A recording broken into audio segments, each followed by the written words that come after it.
Hi everyone. When we're practicing mindfulness, we're not trying to control our thoughts. There might be an insinuation that you need to control your thoughts because the instruction is notice the thought is occurring and bring your attention back to the breath. But this doesn't mean that thoughts are bad. It doesn't mean that sensations, the emotions that are arising are bad. It doesn't mean anything. It's just a technique. It's just an instruction. The instruction is neutral. And if you follow the instruction, you'll have a moment of directly seeing that you're not a thought, that you are not the thinker, that thoughts are just occurring to you. If you're sitting, you're not wanting thoughts to happen, you're not trying to make them happen, but they happen anyway, right? So just let them happen. When they first start to happen, they sneak up on you kind of like a dream or a daydream, and you don't notice that it's happening, but you're involved in this whole fantasy of something that happened in the past or some imagination about the future, whatever. You don't notice when it starts, but then somewhere in the middle of it, you realize that it's happening and you're back. And you just notice the breath.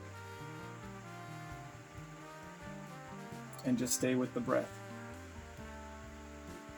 And then another thought will come, another dream, another daydream will happen, and it will pull you in down this rabbit hole of thinking about the past, thinking about the future.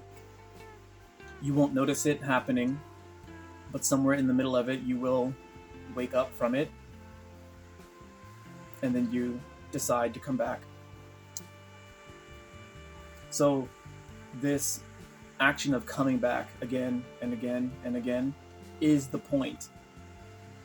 The fact that the thoughts come up and take you into a fantasy is not bad. It just is the nature of mental activity. So if you have any idea or belief that if there's lots of thoughts happening, this is a bad meditation session, or if I have lots of peace and quiet, this is a good meditation session, that belief is going to cause you unnecessary suffering. We're not trying to create peace that's clinging. We're not trying to get rid of all of the thought activity. That's aversion, okay? We're not trying to manipulate our experience. We're not trying to create any experience. We are allowing ourselves to become more familiar with the mind.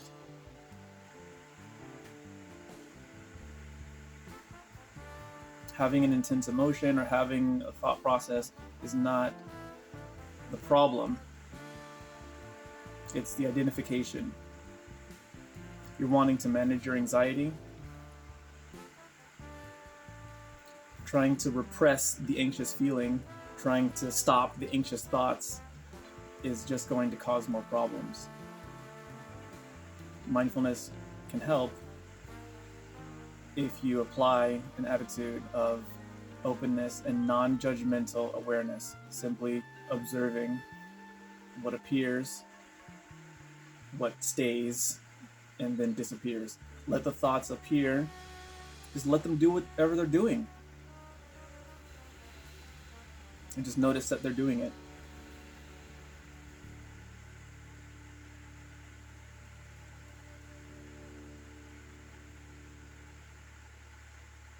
I'm thinking like, okay, is this too simple? Maybe it's too simple. It is deceptively simple.